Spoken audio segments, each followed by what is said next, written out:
Hi, everyone. Welcome back to the Maranatha Global Bible Study on the Book of Revelation. It's good to be back with you. I know Joel was scheduled to do this session today, but he had some unexpected work to do in his recording studio. So I'll let him tell you more about that when he's back. Lord willing, he'll be back in a couple of weeks.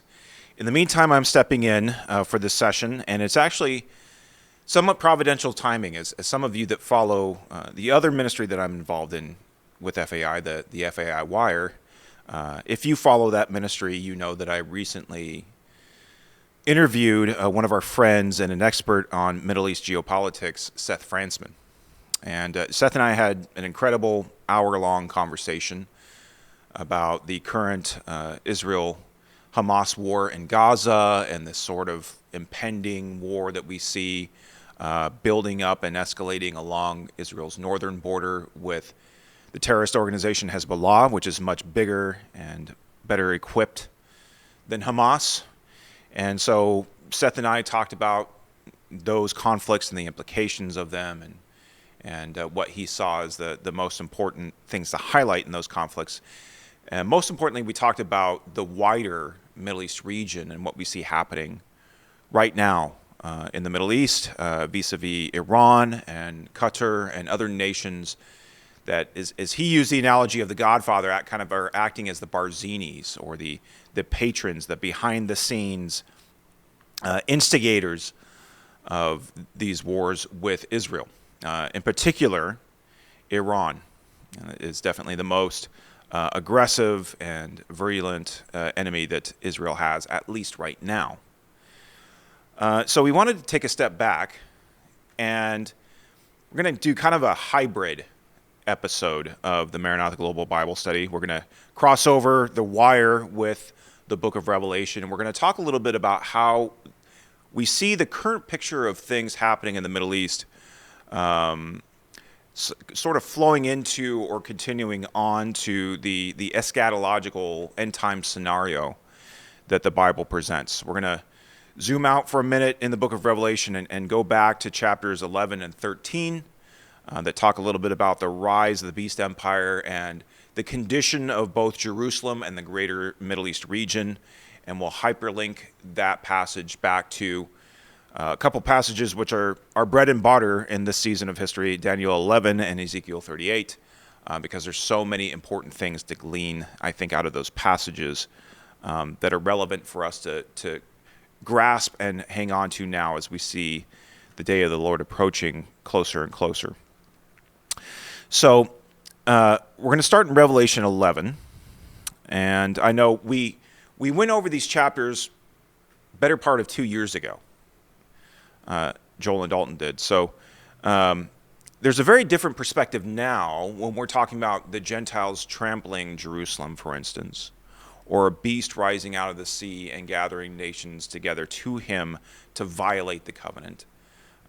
Because in the meantime, we've seen the covenant people violated. We've seen a microcosm of that great trouble of Jacob that the prophets and Jesus and the apostles predict. And that is, not just did 2,000 or 3,000 terrorists break across the border fence of Gaza into southern Israel and cause mayhem and blood and death, but they also unlocked something in our consciousness and our understanding. We got to see for the first time in our generation, in our lifetimes, certainly since the Holocaust, and maybe even more pertinently than the Holocaust, we got to see Jewish suffering in the Jewish homeland. Okay. Now, obviously, the Holocaust was a much bigger scale. You had 6 million Jewish people rounded up, put in camps, and systematically annihilated across the continent of Europe. So we're talking about a much smaller scale here.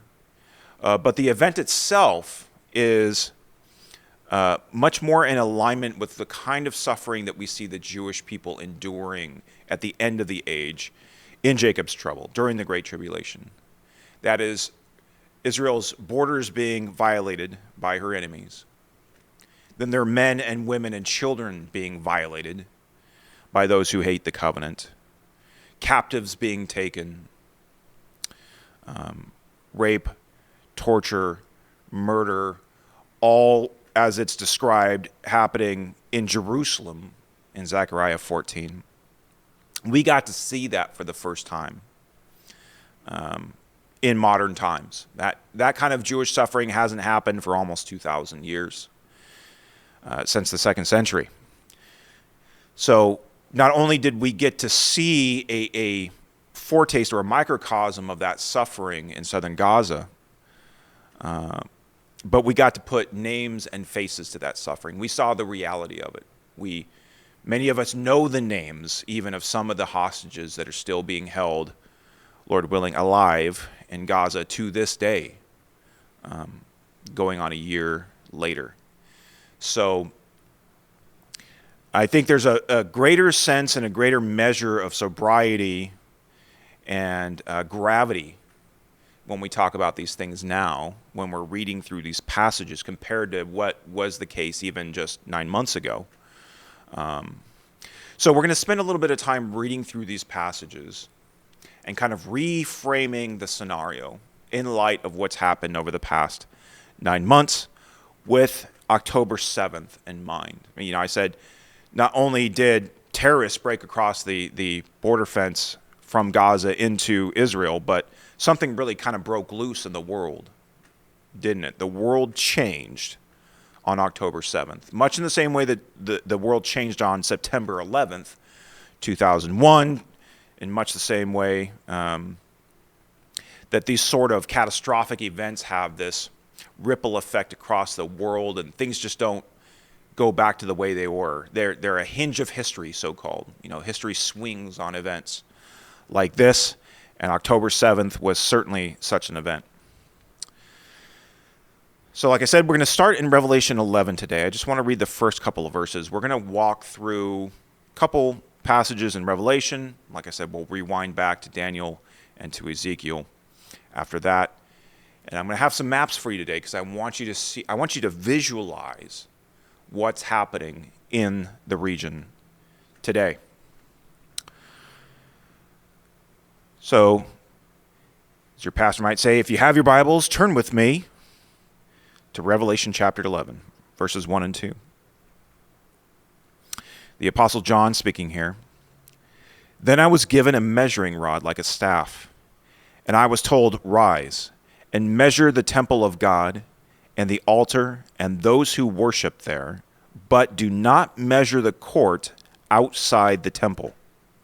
Leave that out, for it is given over to the nations or to the Gentiles, and they will trample the holy city for 42 months. Here John is given a vision of the Temple Mount.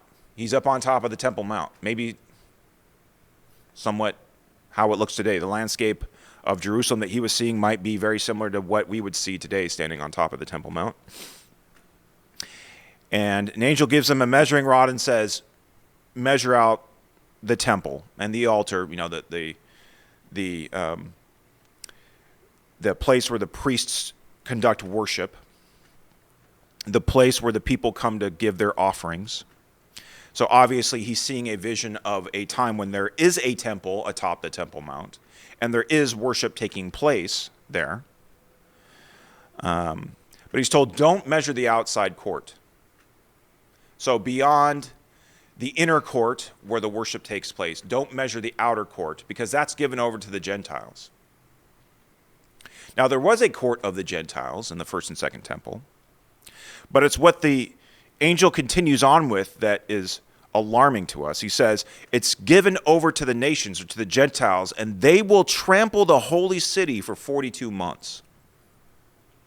So there's two elements to this part of the prophecy that are important to glean out. One, that there is a temple atop the Temple Mount in John's vision where there is worship taking place. But two, that there is an outer court that at that time is given over to the Gentiles. And if you stand on top of the Temple Mount today, as many of you might have done in the past if you've visited Israel. Right in the middle of the platform there is the Dome of the Rock. And that was built by one of the Islamic caliphs after Jerusalem was occupied by the first caliphate. And off to the side, kind of in the, I think it's the southern corner of the platform, is the Al-Aqsa Mosque. So it's not in the middle of the platform where presumably the temple had been built and where the Dome of the Rock was later built over that site, at least over the traditional site, as a way of asserting Islamic dominance over the Jews. But the mosque, the holiest site atop the Temple Mount, is not the Dome of the Rock, it's the Al-Aqsa Mosque, which is off to the other end of the platform. And so, someone in alignment with John's vision here, we can already see atop the Temple Mount, obviously something has to happen in order for there to be Jewish worship atop the Temple Mount. That isn't happening yet. But we already see how the outer courts are already given over to holy sites for the nations, for the Gentiles, the surrounding nations around Israel. So we see some of that substance beginning to form already. It's the end of the statement that has the most punch. He says, "For it is given over to the nations, and they will trample the holy city for 42 months." So the other element of this prophecy that's important to glean out is not only that there will be Jewish worship atop the Temple Mount at this time, but that when there is Jewish worship, when that Levitical system is reinstituted atop the Temple Mount, shortly after that comes a time when the nations, when the Gentiles, will trample the holy city, will trample the city of Jerusalem for 42 months, 3.5 years. So, a necessary element here is that the city of Jerusalem is a Jewish city once again. We've seen that happen. That happened most immediately in 1967, when the state of Israel reoccupied the entire city of Jerusalem, secured the Temple Mount. However, although they took political and security control over the Temple Mount, they allowed the Muslim world through the Jordanian government to retain religious control. So Jews technically are not allowed to pray or sing or perform, or Christians are not allowed to pray or sing or perform any kind of outward religious expression on top of the Temple Mount, although that has been changing.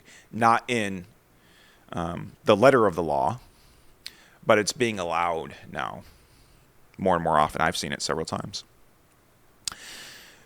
So one element is that there has to be Jewish worship on top of the Temple Mount. The other element is that this Jewish worship is then preceded by the nations trampling the holy city for 3.5 years.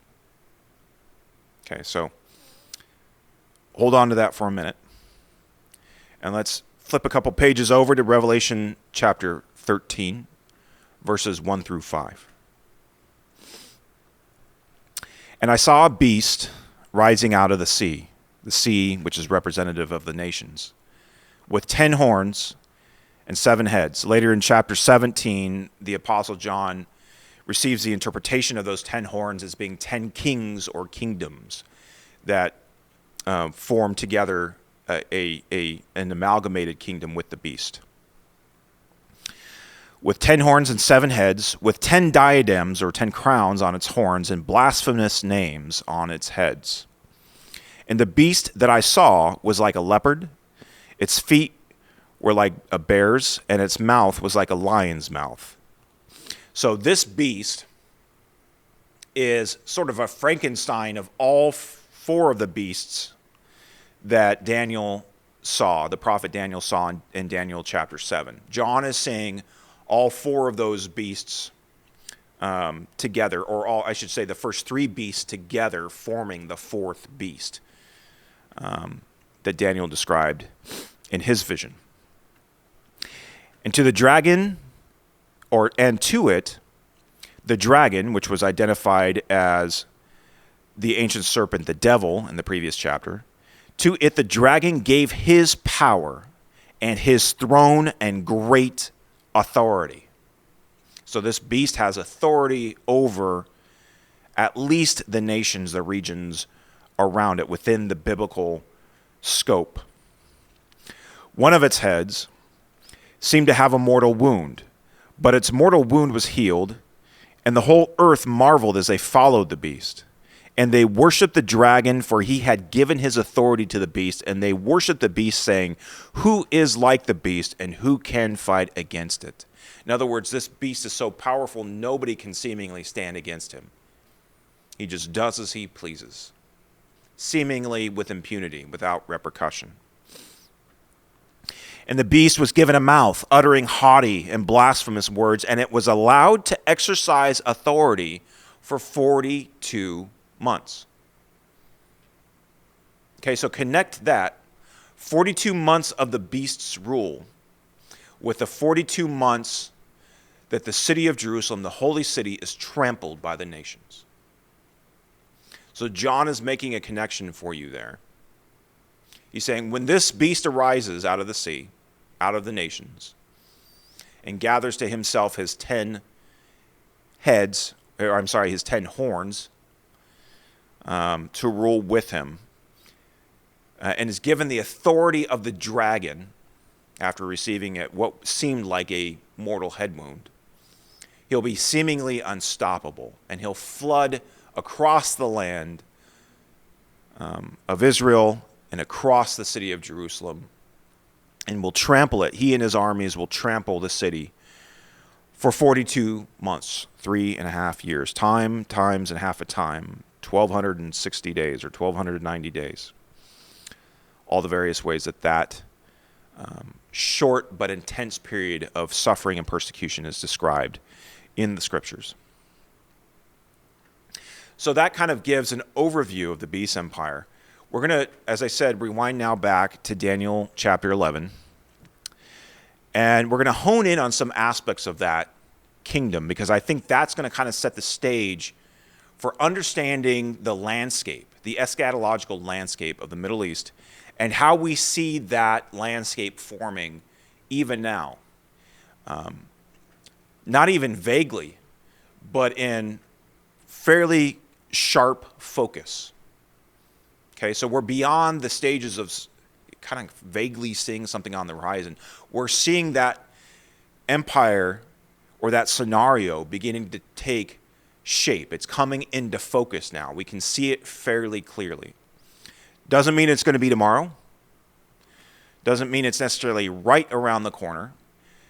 There are many things that may happen between now and then, shifts and turns and unexpected events that may take. This is the Middle East. The only thing that's expected is that nothing's expected, okay? Who knows what's going to happen between now and the time that this beast figure arises. But we do see the landscape that he's going to arise in definitely coming into focus. And that's what we're going to be talking about today. So Daniel 11, verses 1-4. This kind of sets the stage for the chapter. As for me, this is Daniel speaking, in the first year of Darius the Mede, so this is the Medo-Persian Empire, I stood up to confirm and strengthen him. That is, strengthen the king. And now I will show you the truth.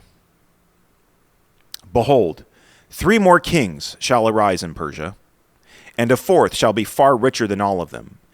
And when he has become strong through his riches, he shall stir up all against the kingdom of Greece. Literally there it's Yavan, which was centered in modern-day Turkey and sort of that crest of the Aegean Sea. Then a mighty king shall arise, who shall rule with great dominion and do as he wills.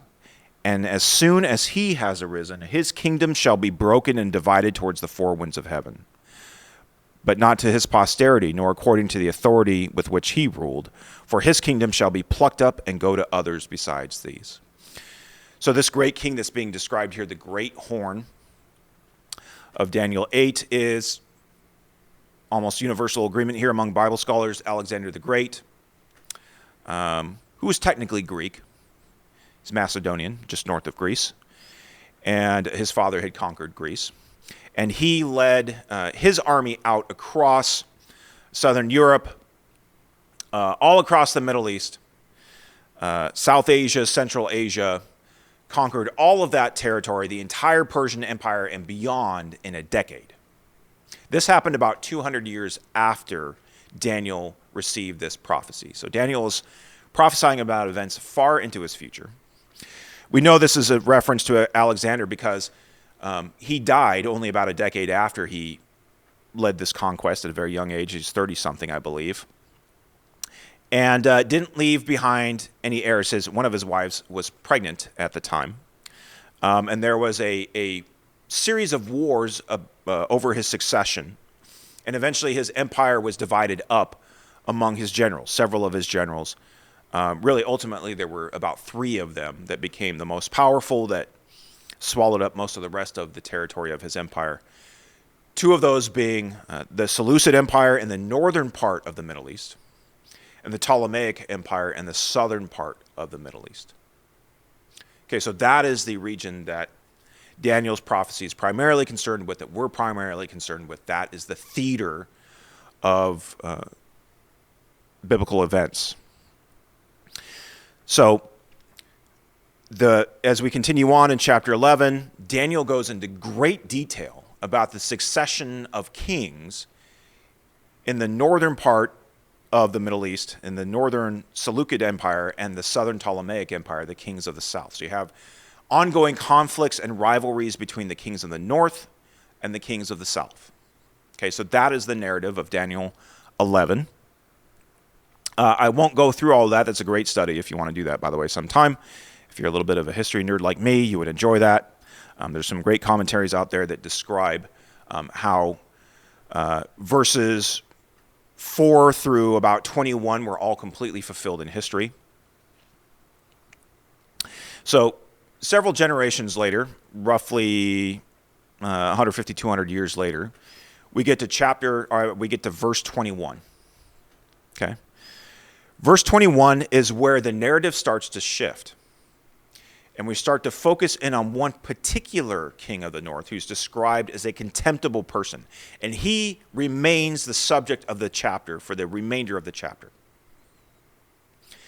And for the first about 15 verses or so, he's described as someone who can be related to a historical person, to Antiochus Epiphanes, one of the kings of the north, one of the Seleucid kings.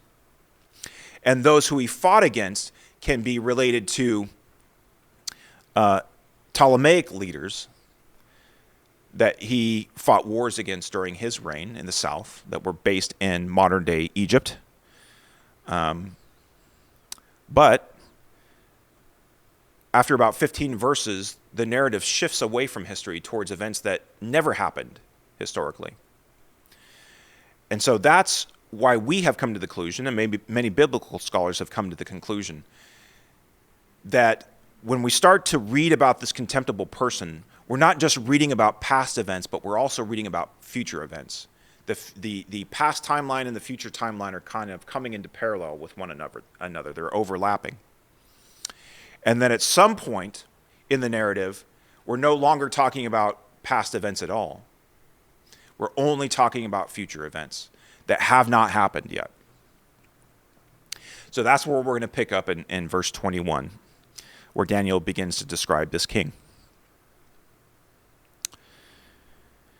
In his place, that is in the place of the previous king in the north, shall arise a contemptible person to whom royal majesty had not been given. He was not in the rightful line of succession.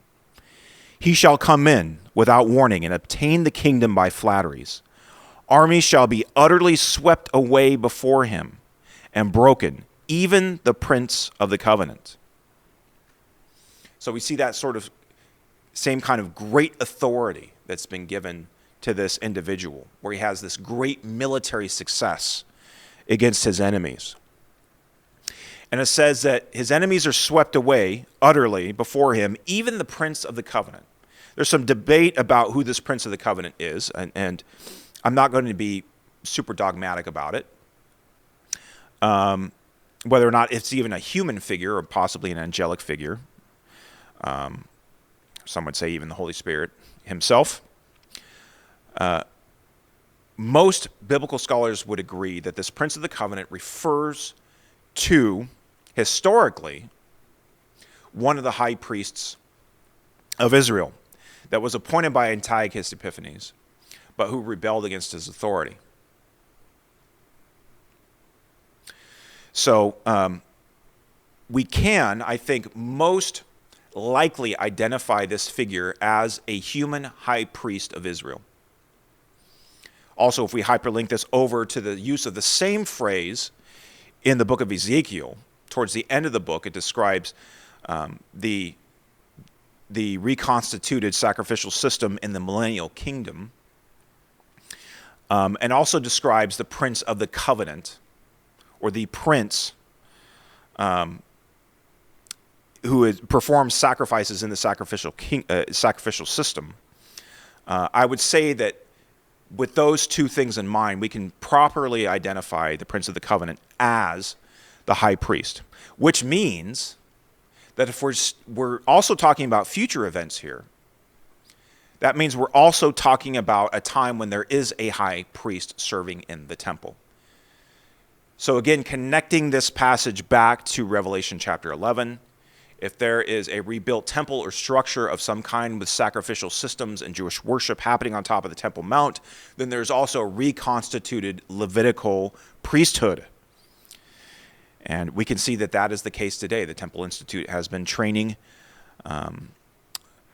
both Aaronic priests, that is Levitical priests, and Levites to serve in the future temple. They've already fabricated an altar and all of the implements that would be used in the temple, and if they were given the green light to begin constructing something on the Temple Mount, they could do so very quickly. In fact, if they were given the green light to begin making sacrifices on the Temple Mount, that could happen probably within a matter of days at this point.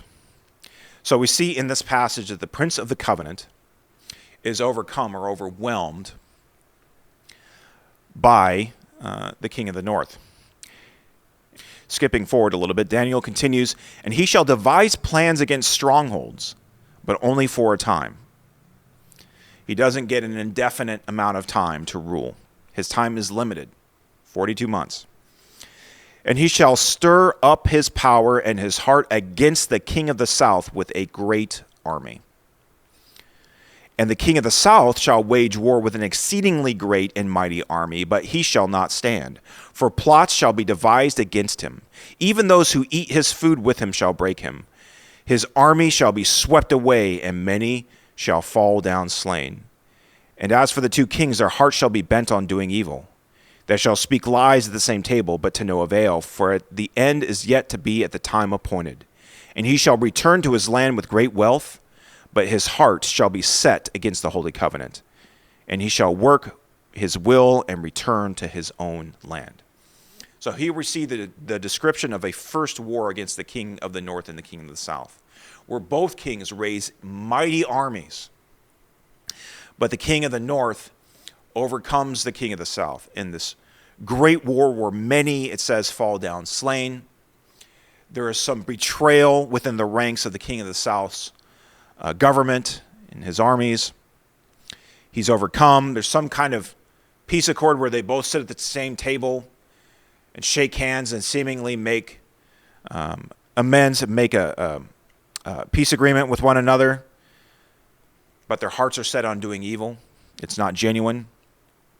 And it says the king of the north, when he leaves and goes back to his land in the north, that his heart is set against the holy covenant.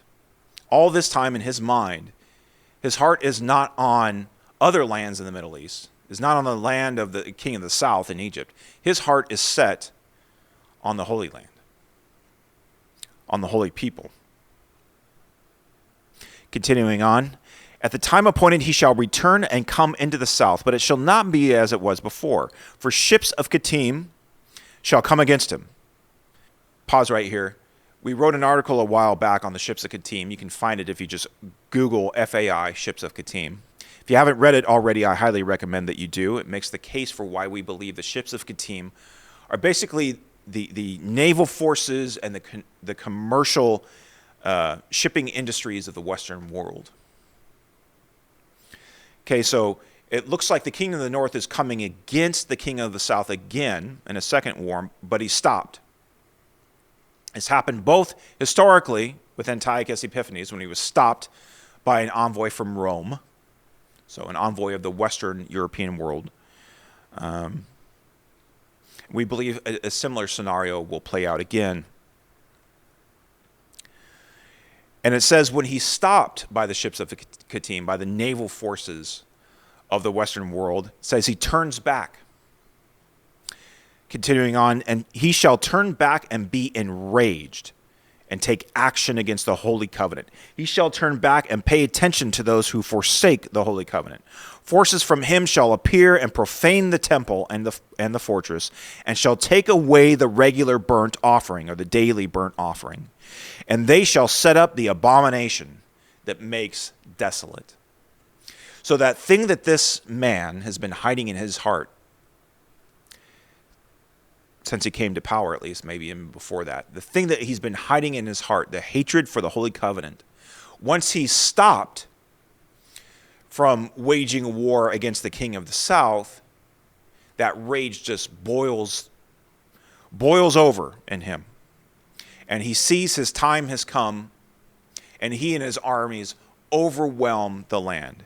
It says he takes action against the Holy Covenant, that eternal covenant that God made with Abraham, Isaac, and Jacob, that he would, through his seed, give him a land forever, and that his offspring would be a blessing to all nations. So that is the covenant that this man is taking action against. By violating the land, by violating the people, he is violating the covenant. Which puts into perspective what we see happening in the world today.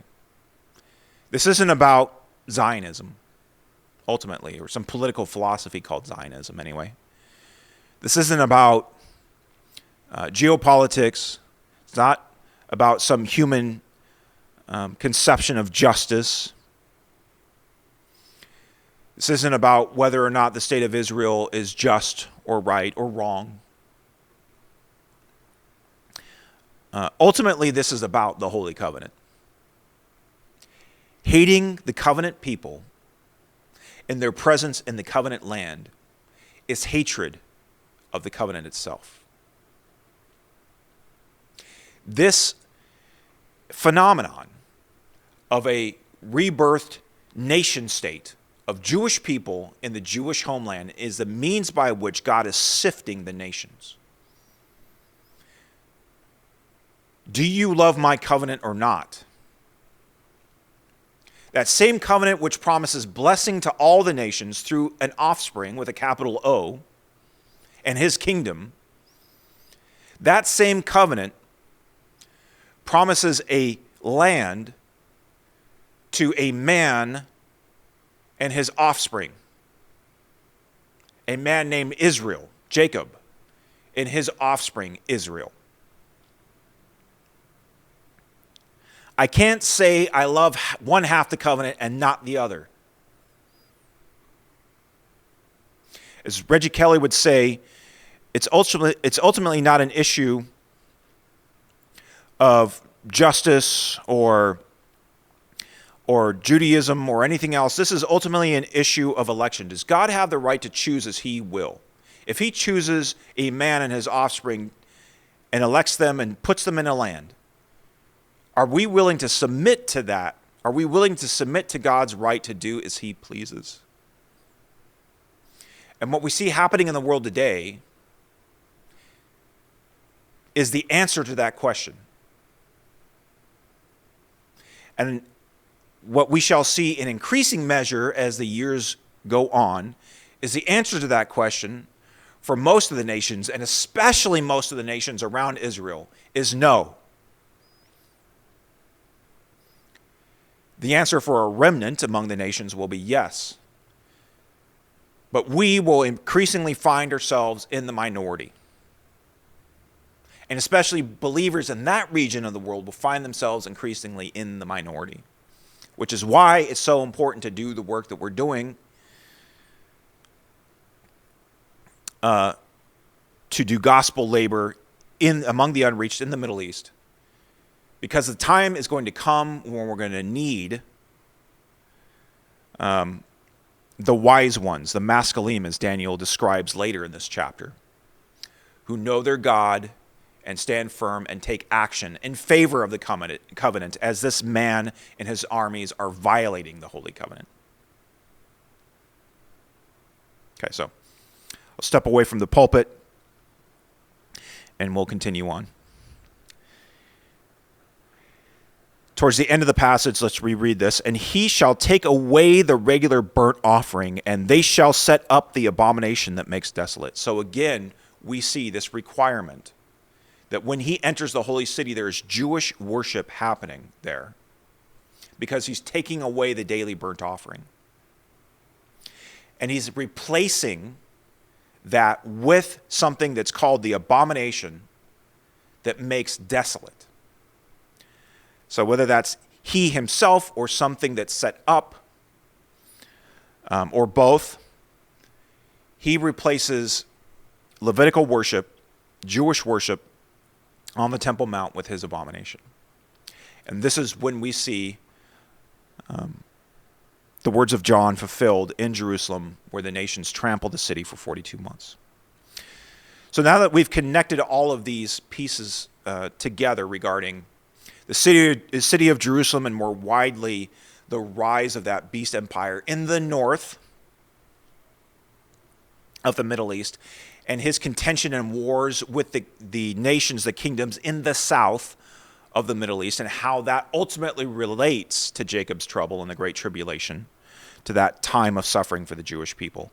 Now that we see the broader narrative of that, I want to show you some maps. I want to show you how insanely close we are to that exact scenario. Okay, so this first map shows you the Hellenistic or the Greek empires after the death of Alexander the Great. As I said, his generals eventually fought wars of succession. The Dodoki, as they were called, or successors, fought wars of succession and eventually divided up his empire. Everything you see in green there that stretches from the Aegean coast of Turkey all the way over to the Indus Valley, which is today India, and north into what is today Central Asia and Afghanistan, that goes all the way across the Middle East and Iran there, that is the Seleucid Empire. That is the empire of the king of the north. Okay? What you see in kind of the, my wife says I'm colorblind, so I might get this wrong. It's kind of a reddish rust color, I guess. I'm going to call it red.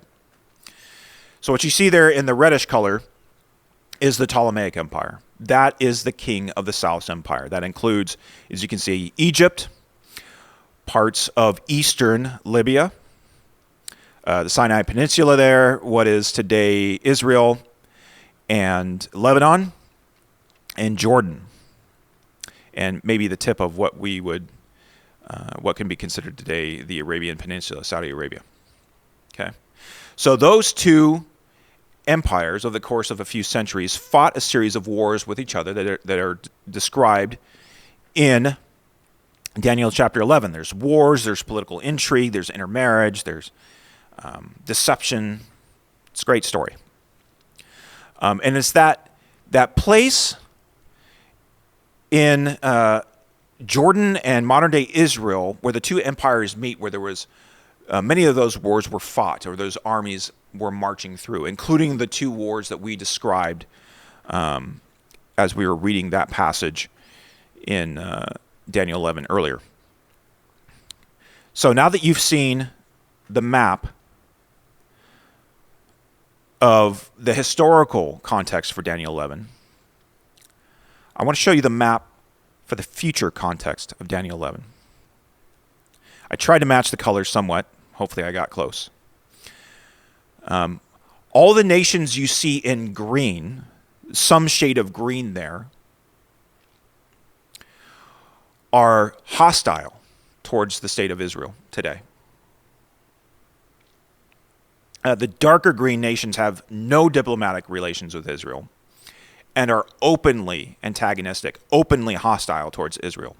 Syria always has been. Iraq always has been, is as much today. It's illegal to show support for the state of Israel in Iraq on pain of death. You could be put to death for showing public support for the state of Israel in Iraq. Iran, obviously, is antagonistic towards Israel. Afghanistan, the Taliban now back in power there, and Pakistan. Turkey, which was the seat of the historic Seleucid Empire, the ancient city of Antioch is in today's southern Turkey.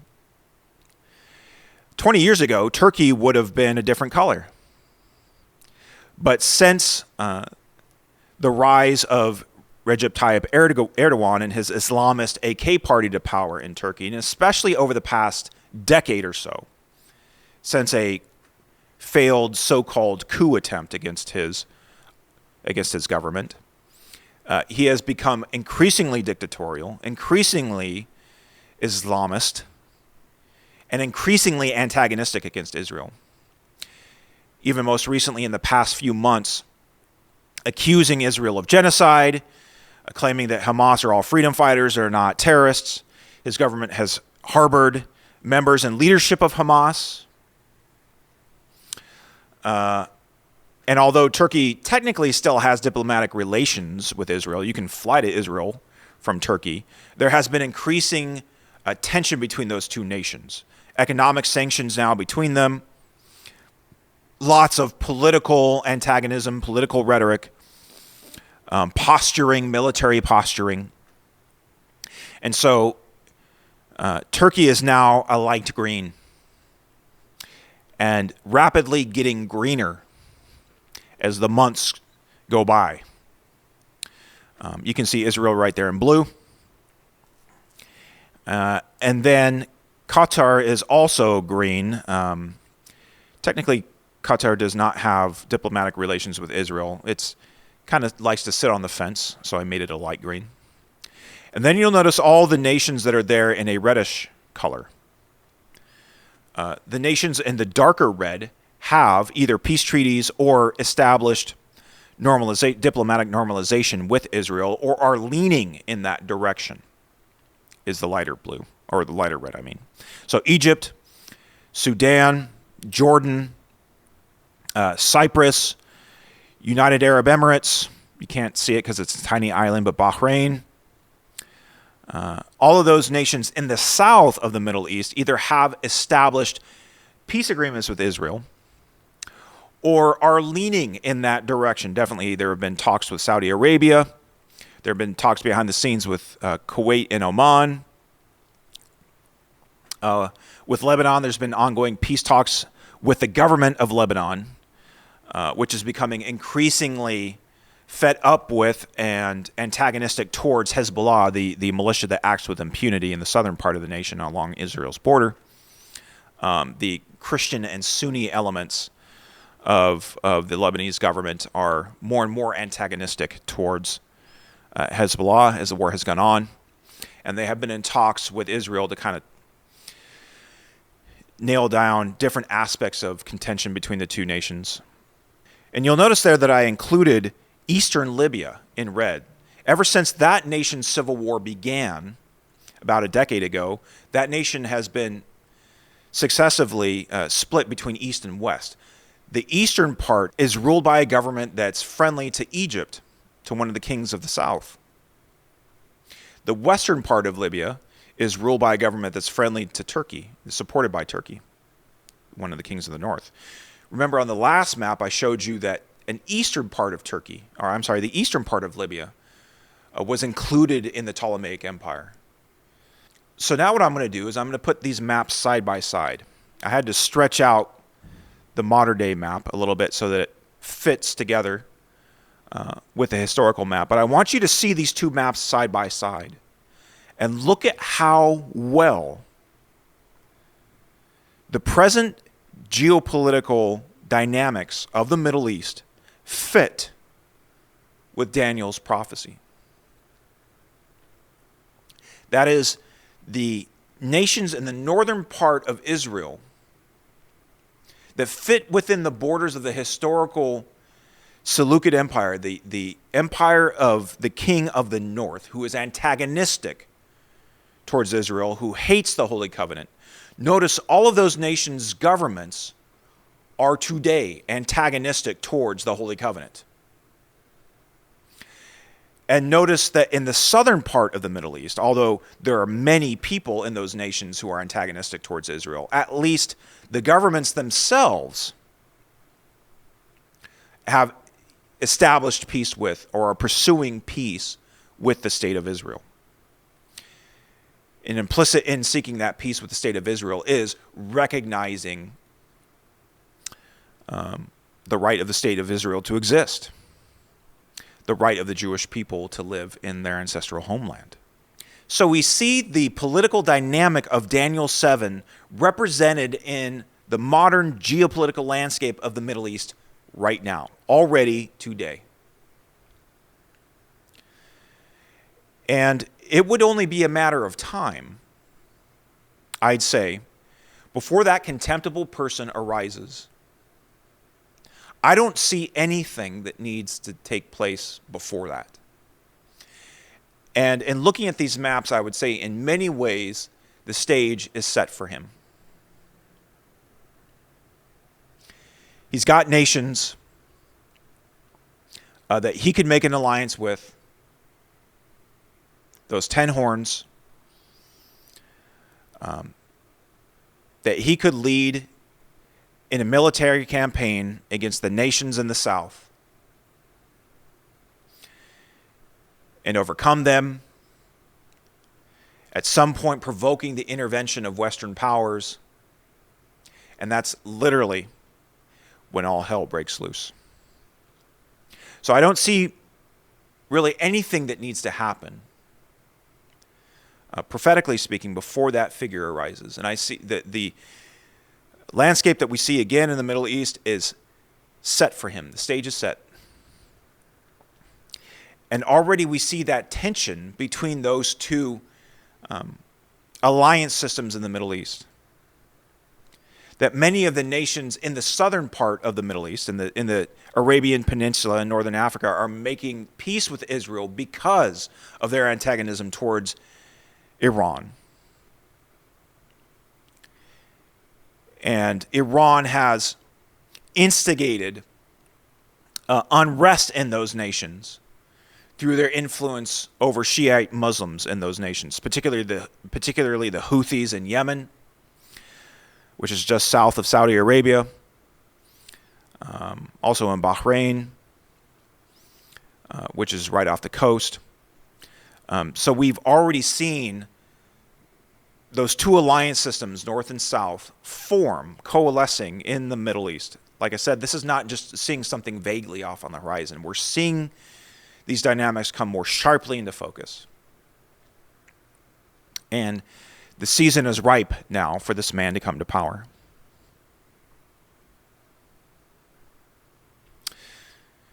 All right, we're going to end today with Ezekiel chapter 38. We're going to go verses 1 through 15. And again, I want to point out a few things in this passage that I think are important for us to understand now in light of the war in Israel and how it sets the stage for the contemptible man that will arise, I don't believe, so far into the future. Verse 1, the word of the Lord came to me, Son of man, set your face towards Gog of the land of Magog, the chief prince of Meshech and Tubal, and prophesy against him and say, Thus says the Lord God, Behold, I am against you, O Gog, chief prince of Meshech and Tubal, and I will turn you about and put hooks into your jaws, and I will bring you out, you and all your army, horses and horsemen, all of them clothed in full armor, a great host, all of them with buckler and shield, wielding swords. Persia, Cush, and Put are with them, all of them with shield and helmet. Gomer and all of his hordes, Beth Togarmah from the uttermost parts of the north, with all of his hordes. Many people are with you. Be ready and keep ready, you and all of your hosts that are assembled about you, and be a guard for them. After many days you will be mustered.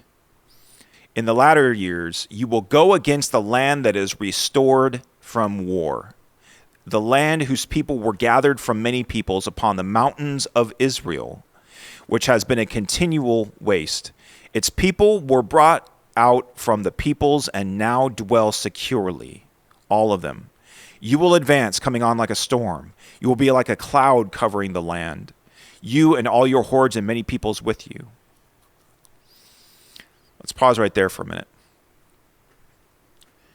Ezekiel is describing the rise of a king who he calls Gog, of the land of Magog.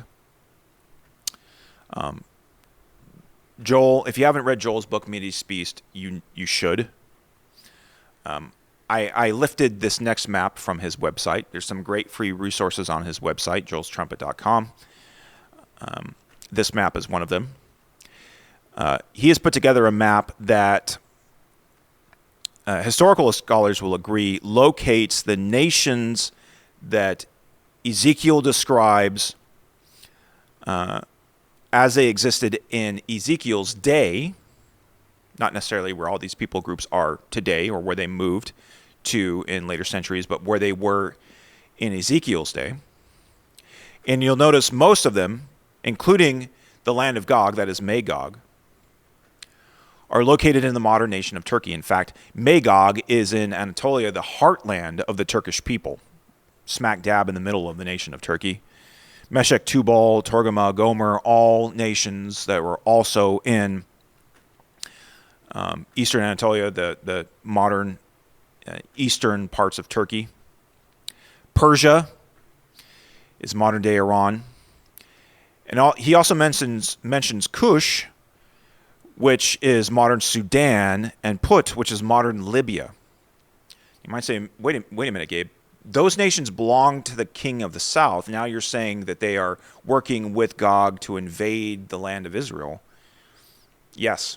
As we read in Daniel 11, the king of the north subdued those nations in a series of wars. So at some point prior to Jacob's trouble, either large parts of the populations of those nations, if not the governments themselves, will join with the king of the north in the invasion of the land. We saw something like this with ISIS, right? When the ISIS caliphate arose in eastern Syria and in Iraq, Muslims came from all over the world to join ISIS, tens of thousands, all over the Middle East, from Europe, even the United States, Eastern Asia. And I think when this contemptible man arises and shows himself to be strong, it says he will worship a god of fortresses in Daniel 11. He's a militaristic king. He's a macho man.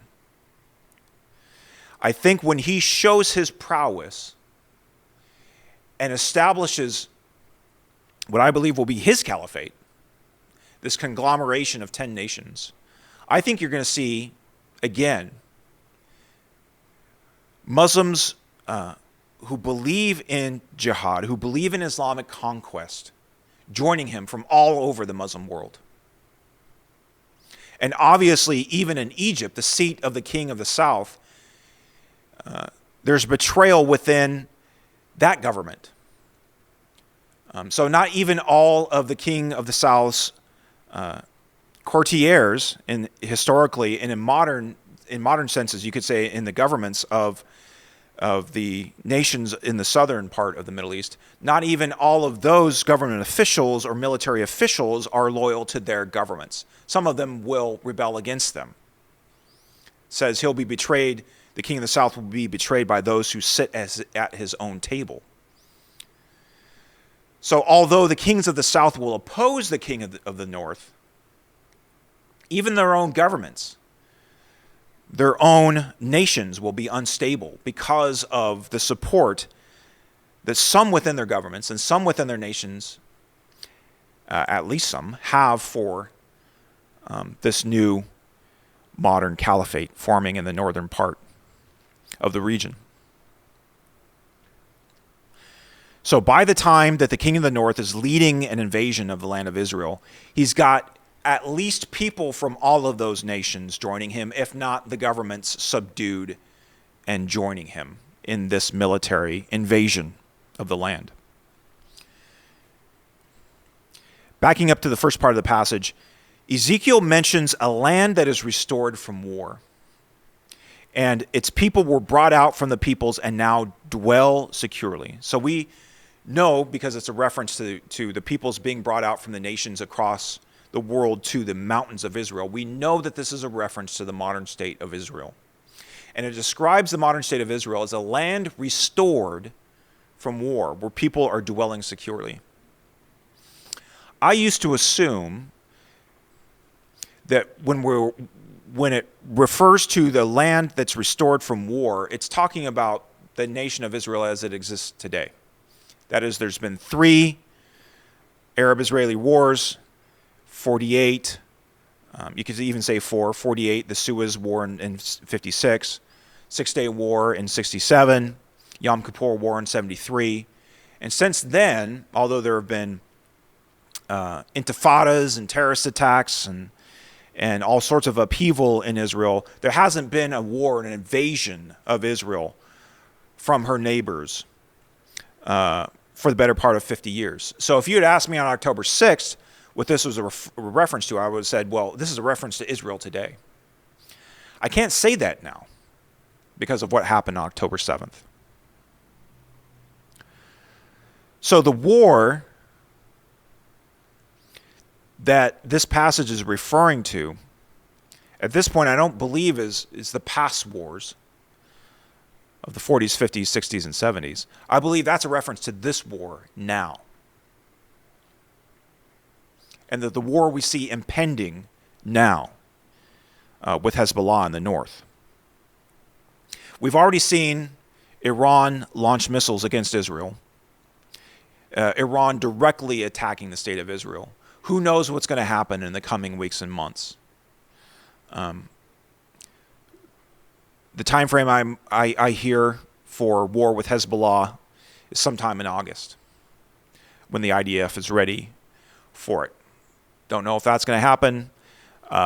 There will obviously be a war with Hezbollah at some point. How big it gets, how much it spreads across the region, if it involves direct war with Iran or not, we don't know. There's also been some recent intelligence estimates that Iran is very close to having a nuclear weapon. It's just a matter of maybe constructing it at this point. It has enough nuclear material. It has the parts for a bomb, and it's a matter of putting one together. Israel has sworn it won't allow Iran to have a nuclear weapon. So it certainly seems as if we're headed towards a larger war.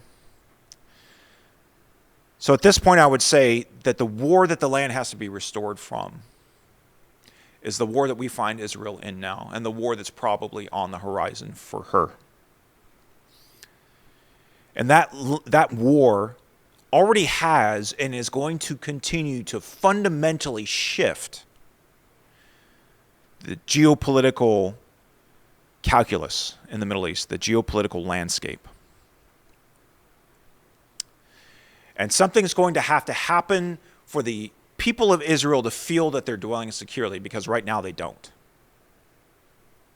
The people of Israel definitely don't feel that they're dwelling securely in their own land. After what they witnessed on October 7th, the fact you still have 70,000 Israelis evacuated from northern Israel, you have all kinds of upheaval in the West Bank. Israel's effectively fighting a 3-front war right now. Israelis don't feel secure. So something's going to have to happen with the current state of affairs, especially vis-a-vis Iran. Whether that's a war with Iran, whether that's some kind of regime change or overthrowing of the government in Iran, we don't know. Or whether it's just Iran pulling back and the regime staying in power. We don't know, but something is going to have to happen to shift the landscape so that Israel feels it can now dwell securely and can be restored from war. So we shall see in the coming weeks and months what that is. Will it be a peace agreement?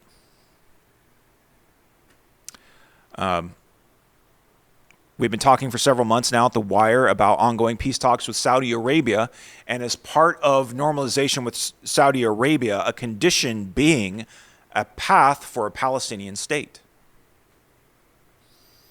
Kind of a revival and a reframing of the Oslo Peace Accords from the 1990s.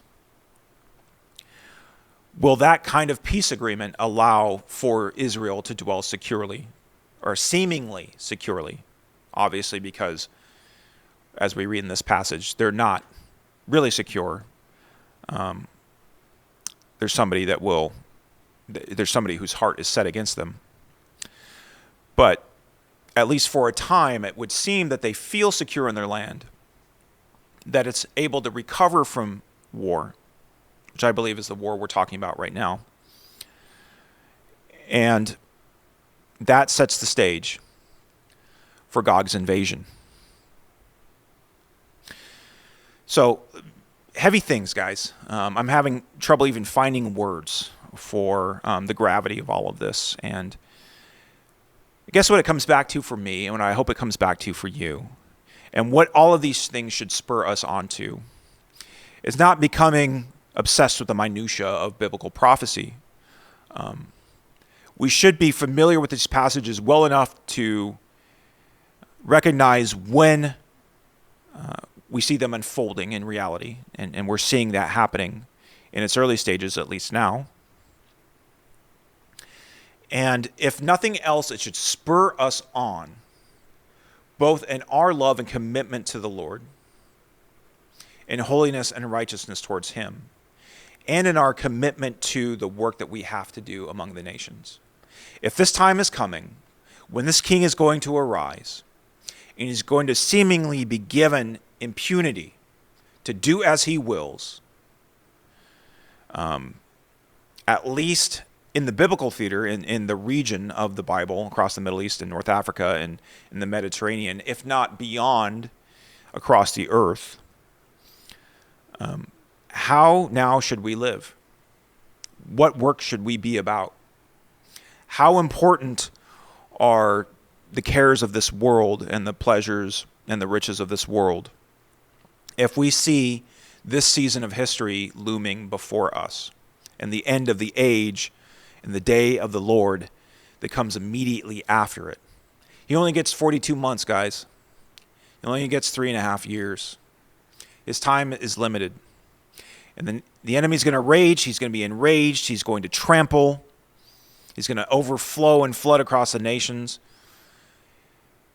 He's going to be given great authority on the earth, but only for a time. And then, as we read previously in chapters 19 and 20, when the Lord splits the sky and comes and kills him with the breath of his mouth, it's all over for him. And that's when the kingdom of God that was promised to us, the good news, the gospel that we've been given to proclaim to the nations, is established. So that's the work we have now, to proclaim that good news, especially in these nations. As antagonistic as Islam and the Islamic world is towards the gospel, this is the arena where we fight our battle now. And the battle we fight is not with the weapons of the world, because our kingdom is not of this world. Our coming kingdom comes from heaven to earth, when the king comes from heaven back to earth. And so the good news we proclaim now is our weapon. Our worship is our weapon.